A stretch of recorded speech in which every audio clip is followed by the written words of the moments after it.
11장 1절까지입니다. 23절부터 교독합니다. 모든 것이 가하나 모든 것이 유익한 것은 아니요 모든 것이 가하나 모든 것이 덕을 세우는 것은 아니니 누구든지 자기의 유익을 구하지 말고 남의 유익을 구하라. 무릇 시장에서 파는 것은 양심을 위하여 묻지 말고 먹으라. 이는 땅과 거기 충만한 것이 주의 것임이라. 불신자 중 누가 너희를 청할 때에 너희가 가고자 하거든 너희 앞에 차려놓은 것은 무엇이든지 양심을 위하여 묻지 말고 먹으라. 누가 너희에게 이것이 재물이라 말하거든 알게 한 자와 그 양심을 위하여 먹지 말라. 내가 말한 양심은 너희의 것이 아니요 남의 것이니 어찌하여 내 자유가 남의 양심으로 말미암아 판단을 받으리요. 만일 내가 감사함으로 참여하면 어찌하여 내가 감사하는 것에 대하여 비방을 받으리요. 그런즉 너희가 먹든지 마시든지 무엇을 하든지 다 하나님께 영광을 위하여 하라. 유대인에게나 헬라인에게나 하나님의 교회나 거치는 자가 되지 말고 나와 같이 모든 일에 모든 사람을 기쁘게 하여 자신의 유익을 구하지 아니하고 많은 사람의 유익을 구하여 그들로 구원을 받게 하라. 내가 그리스도를 본받는 자가 된 것 같이 너희는 나를 본받는 자가 되라. 아멘. 네, 오늘 이 말씀 가운데 고린도서 11장 1절 말씀이 늘 여러분과 제 마음 가운데 있으리라고 생각합니다. 내가 그리스도를 본받는 것 자가 된 것 같이 너희는 나를 본받는 자가 되라 하는 말씀인데요. 일반적으로 주 예수 그리스도를 본받는 삶 이런 것에 대하여 많은 설교와 또 내용을 들어왔으시라고 생각합니다. 이 그리스도를 본받는 삶이라는 것을 이렇게 토마스 캠퍼스라는 그런 아주 훌륭한 믿음의 사람이 책을 써가지고 굉장한 그 많은 사람들이 은혜를 받고 삶을 변화받는 그러한 일이 있었습니다. 그리고 특별히 이 코로나19를 이제 지나가고 다시 이렇게 우리 한국 교회나 또 우리 교도 마찬가지지만 회복하면서 우리가 한번 깊이 생각해 보아야 할 주제임이 틀림이 없습니다. 왜냐하면 이 토마스 캠퍼스라는 사람이 그리스도를 본받아라는 책을 써가지고 이 유럽의 이 패스트가 창궐할 때에 그때 무지막지하게 사람이 죽어나갔습니다. 그때 유럽의 인구의 한 3분의 1 정도가 거의 패스트 때문에 죽었는데 그것을 근 100년간 견디면서 나중에 그것을 통과하면서 어떻게 살아야 할지에 대하여 사람들이 고민하고 있던 차에 이 그리스도를 본받아라는 책이 나와서 많은 사람을 다시 새롭게 신앙생활하고 하나님 곁으로 가게 만드는 그러한 일을 담당했던 책이었기 때문이고 그것이 바로 그리스도를 본받아라라는 그러한 책의 내용 가운데 있었습니다. 그래서 오늘 우리가 이 그리스도를 본받는다는 것이 과연 바울이 어떻게 그것을 설명했고 여기서 나왔으니까요. 그 책에 관한 내용이 이것을 어떻게 우리의 삶 가운데 적용해서 우리가 이 코로나19 이후에 신앙을 좀 더 전진해 나가는 그리고 또 더 축적해 나가는 그러한 기반으로 삼을 것인가를 함께 나누도록 하겠습니다. 무엇보다도 오늘 이 바울이 얘기했던 내가 그리스도를 본받는다라고 했을 때 그리스도를 본받는 것에 대한 그 이야기가 무엇을 정확히 의미했는가 하는 것을 좀 이해를 해봐야 되겠죠. 문자 그대로 우리가 그리스도를 본받아 산다. 그리스도를 따라 follow라고 하죠. follow. 그 SNS에서 팔로워들 있잖아요. 그 견해나 그 생각을 우리는 뭐 지지합니다. 당신을 지지합니다. 그래서 팔로워들이 있는데 그 팔로우라면 뒤따라간다, 따라간다. 그 삶이나 교훈이나 그 가치를 따라가는 것을 말하죠. 그러니까 예수 그리스도를 본받는다 이 말은 우리가 그리스도를 따라간다 이 말과 같고요. 그리고 동시에 이 따라간다는 것은 그것은 결국 그 삶을 동행한다는 것과 같은 의미를 가지고 있습니다. 그렇다면 이것은 도대체 그 그리스도의 무엇을 따라가는 걸까요? 어떤 점을 따라가는 것일까요? 그리스도가 갖는 이 풍성한 이 모든 가르침이 많은데 오늘 이 바울이 오늘 이 본문 안에 성경 안에서 먼저 얘기하는 건 뭐냐면 이 먹는 문제를 가지고 그리스도를 따라가는 문제를 이야기하고 있는 것을 볼 수가 있습니다. 고기 먹는 문제입니다.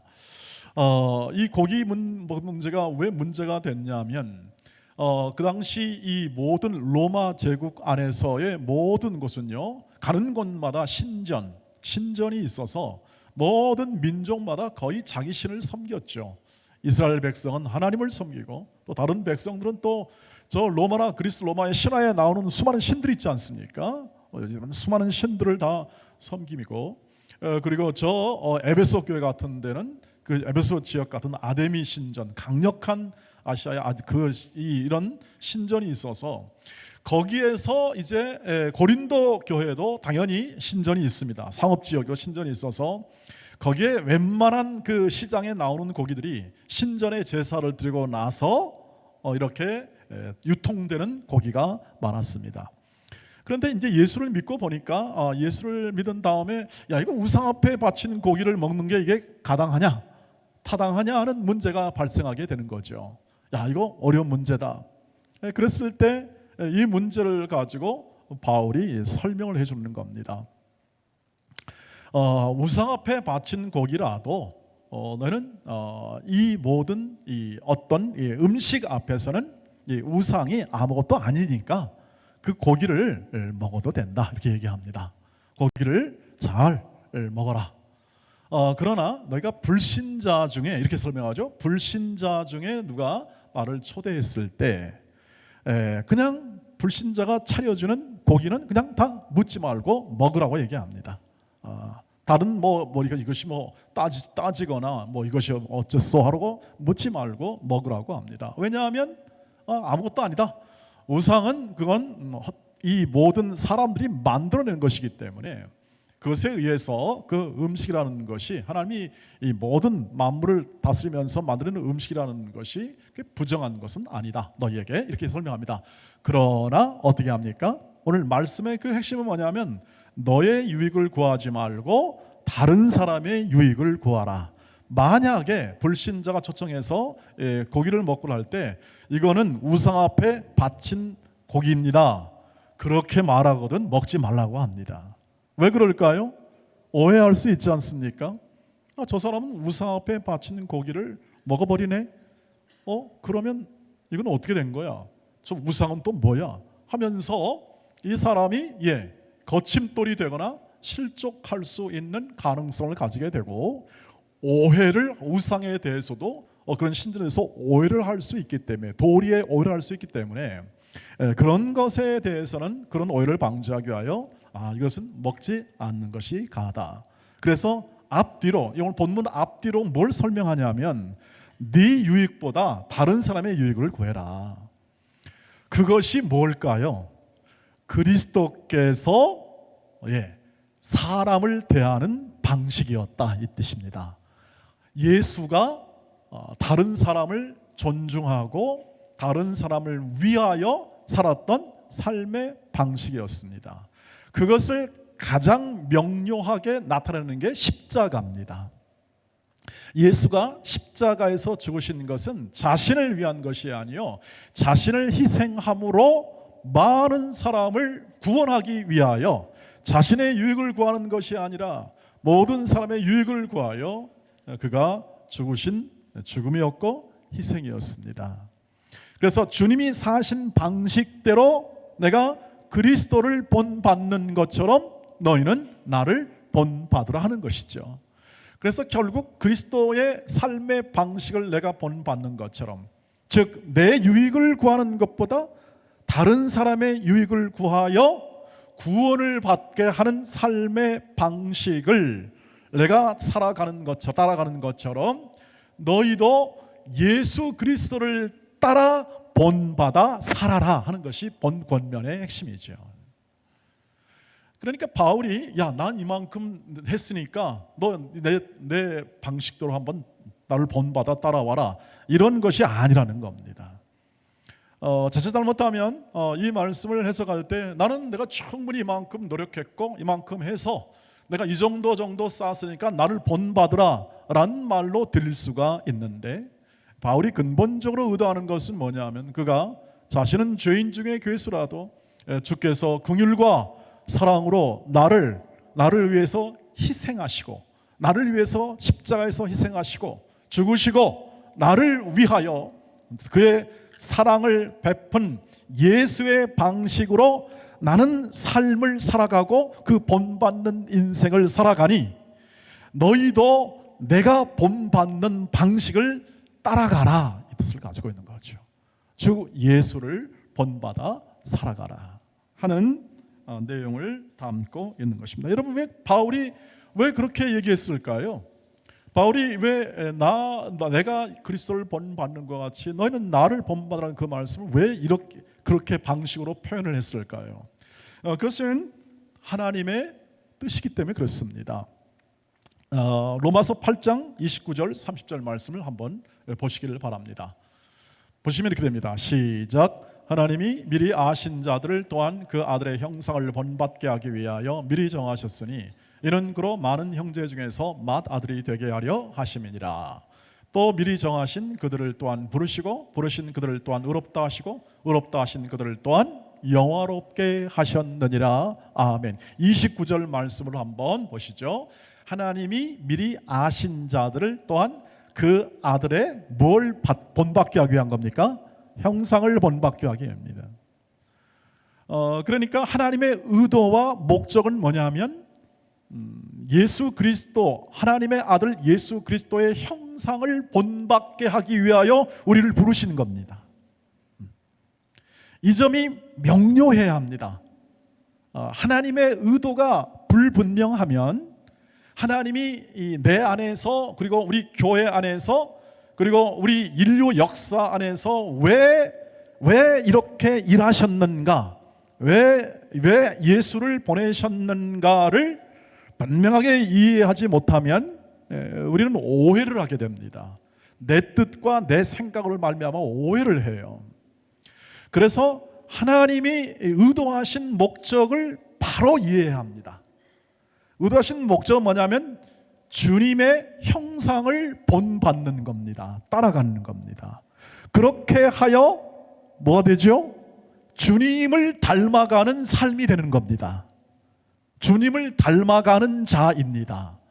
우리가 살아가는 모든 삶의 여정 속에서 주 예수 그리스도의 인격과 성품과 그리고 그가 한 행동, 삶의 방식을 알고 그것을 행하고 그것을 통하여 하나님의 자녀의 거룩함에 이르게 하는 것, 이것이 바로 하나님의 뜻이죠. 오늘 이 말씀에 의한 하나님의 뜻입니다. 바울이 이것을 로마서에서 말했듯이 이 내용을 알았기 때문에 너희가 다른 모든 것은 좀 부족해도 좋다, 저는 이렇게 봅니다. 성경 해석할 때 다른 것은 부족해도 좋다, 그러나 너희가 예수 그리스도가 이 땅에 와서 육신을 가지고 살아왔던 삶의 핵심이 바로 자기를 위한 삶이 아니라 타인의 유익을 먼저 구하는 삶을 살았다. 그 삶의 본을 따라 너희의 인생과 삶을 주 예수 그리스도와 동행하며 그분과 지난주에 말씀드렸습니다. 인격적 관계를 통하여 큰 사랑을 이루어라 하는 것이죠. 그것이 요한복음 13장 34절 35절에서 주께서 주신 명령의 근거입니다. 한번 보시죠. 시작. 새 계명을 너에게 주노니 서로 사랑하라. 내가 너희를 사랑한 것 같이 너희도 서로 사랑하라. 너희가 서로 사랑하면 이로써 모든 사람이 너희가 내 제자인 줄 알리라. 아멘. 이건 유일한 명령입니다. 이 말은 가장 중요한 명령이라는 뜻이고요. 계명으로 주어서 구약을 요약하고 신약에 예수께서 새롭게 이 명령을 주십니다. 내용은 같습니다. 그러나 시대가 달라졌지 않습니까? 예수의 시대가 되었고 은혜가 시대가 되어서 이제는 율법을 지켜 행함으로가 아닙니다. 규칙과 법을 지켜 의무적으로 행하셔서 지켜 행함으로가 아니라 예수와 인격적 관계 속에서 그분을 따라감으로 그분의 형상, 인격과 성품과 삶을 이루어내는 것이 예수 믿는 신앙생활의 핵심이 됩니다. 그 핵심이 뭐냐? 사랑이죠. 사랑. 그래서 서로 사랑하라 이렇게 명령하셔서 약속을 주십니다. 그 약속을 어떻게 합니까? 알았던 바울이 깨우쳤습니다. 주님을 만나고 깨우칩니다. 그래가지고 에베소서 5장 1절 2절에서 이렇게 표현합니다. 다시 보시죠. 시작. 그러므로 사랑을 받는 자녀같이 너희는 하나님을 본받는 자가 되고 그리스도께서 너희를 사랑하시는 것 같이 너희도 사랑 가운데서 행하라. 그는 우리를 위하여 자신을 버리사 향기로운 제물과 희생 제물로 하나님께 드리셨다. 그래서 우리가 예수 그리스도를 바라보면 자신을 위한 생애가 아니라 우리를 위하여 죽음까지 이르는 사랑의 인생을 사신 겁니다. 가장 큰 사랑은 친구를 위하여 목숨을 버리는 게 가장 큰 사랑이라고 예수님이 말씀하시잖아요. 요한복음 15장에서. 그래서 친구답지 않은, 우리는 사실 친구답지 않았잖아요. 우리의 원 위치는 우리와 우리의 모든 세상에 있는 예수 믿는 사람들이 전에는 친구답지 않았지만 원수되었지만 불순종했지만 그는 끝까지 우리의 유익을 위하여 구원을 위하여 그는 죽음까지 그 길을 걸어가시죠. 그것으로 그 사랑을 나타내는 거죠. 그 사랑 가운데 행하라는 것이 이 바울이 의도한 이 말씀의 권면입니다. 그래서 우리가 이 사실을 알고 보니까 사랑이라는 것이 바로 이런 것이구나 하는 것을 알게 됩니다.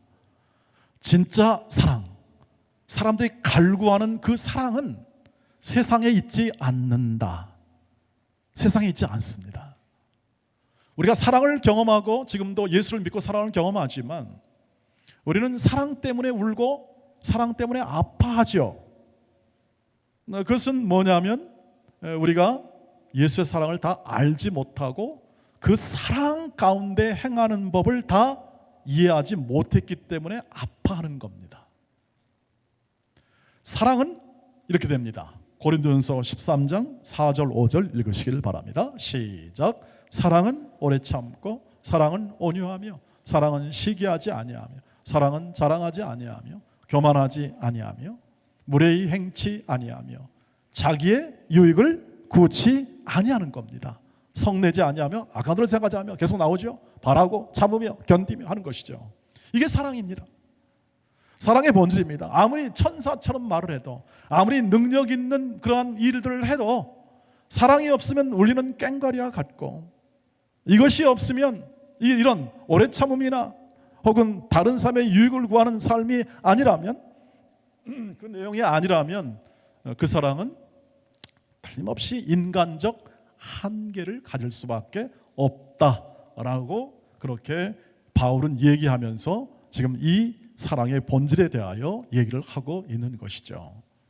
그러니까 우리가 자기의 유익을 구치 아니하고 다른 사람의 유익을 구하여 살아왔던 삶의 생애는 그건 사랑의 생애입니다.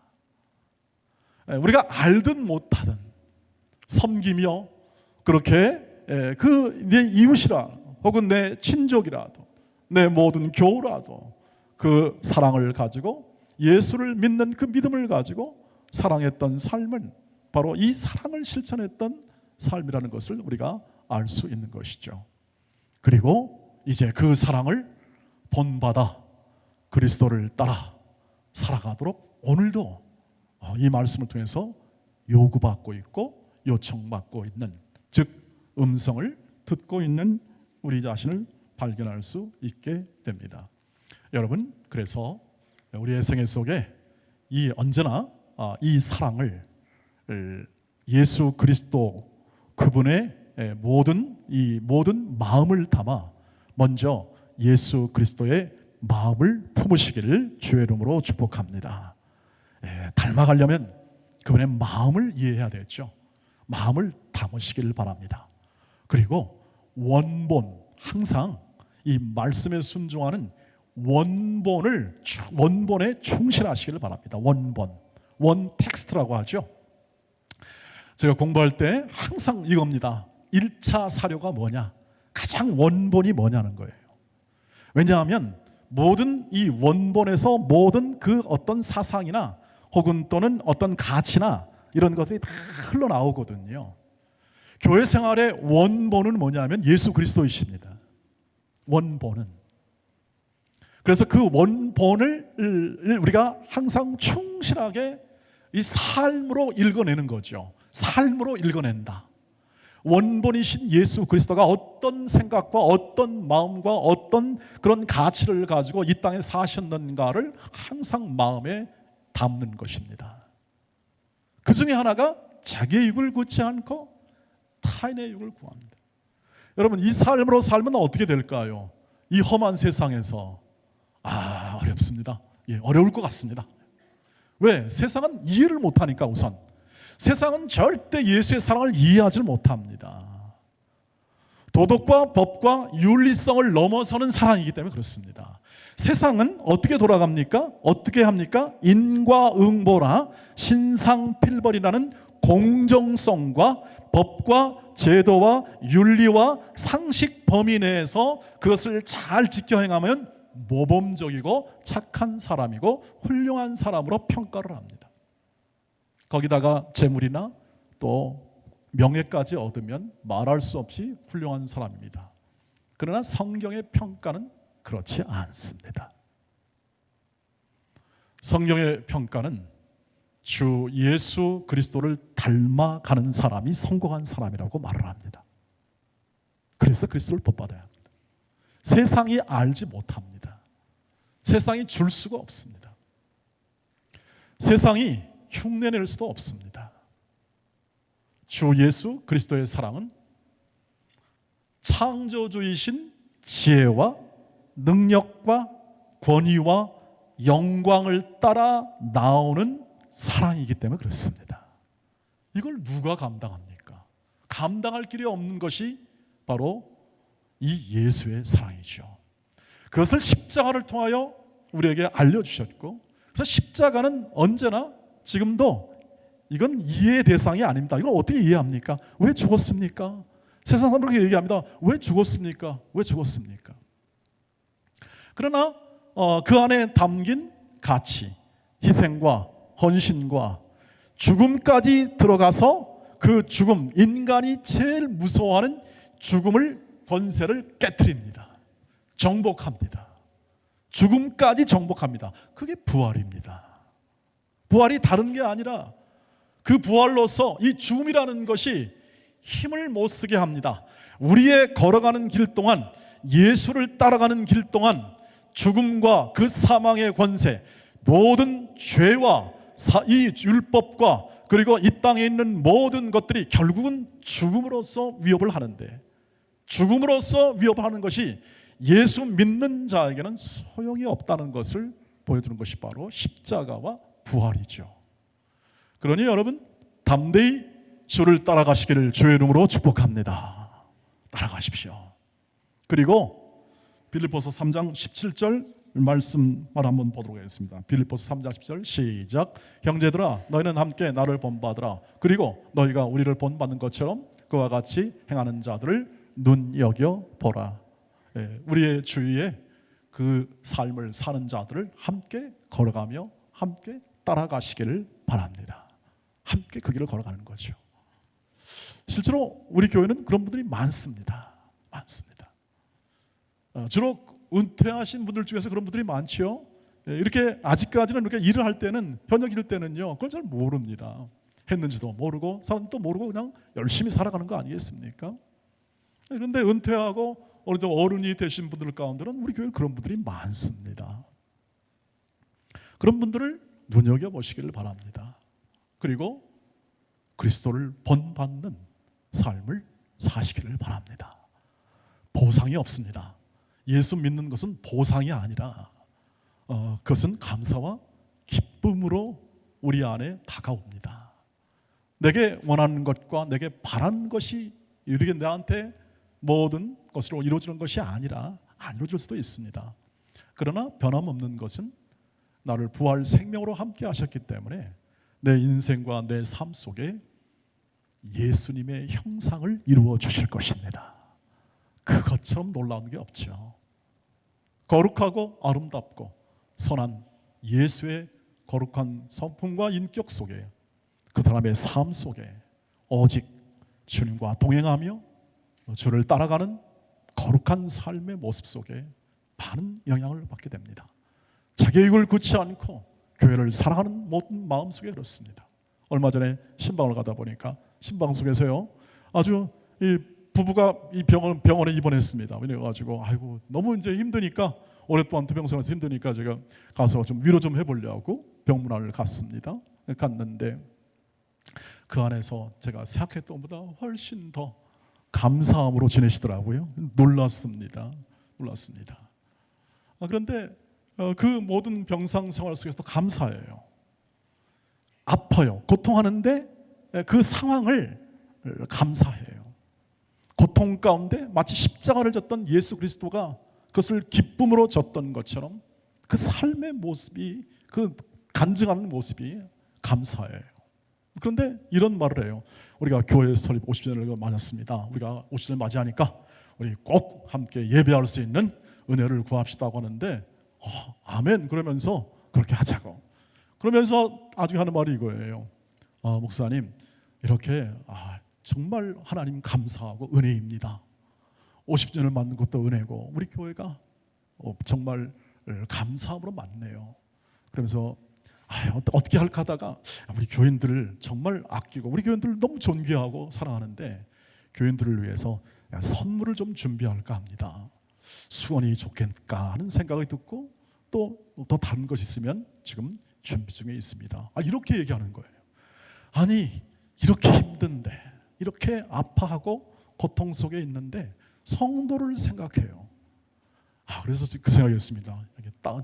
이게 주님 작은 예수님이 따로 없네 여기 있네 하고 그냥 제가 은혜를 받고 왔습니다. 은혜를 받고 근데 저도 그래 나도 더 해야지 더 하나님께 더 충성해야지 하는 마음이 그냥 절로 드는 거예요.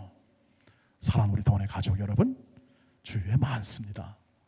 그렇게 살고 그렇게 감사하며 사는 사람이 많고 주를 따라가는 사람이 많으니 우리 함께 손에 손을 붙잡고 우리 계속 이 그리스도를 본받는 삶을 요청받았으니 함께 그 삶을 같이 손에 손을 잡고 걸어 나가보시기를 주의 이름으로 축복합니다.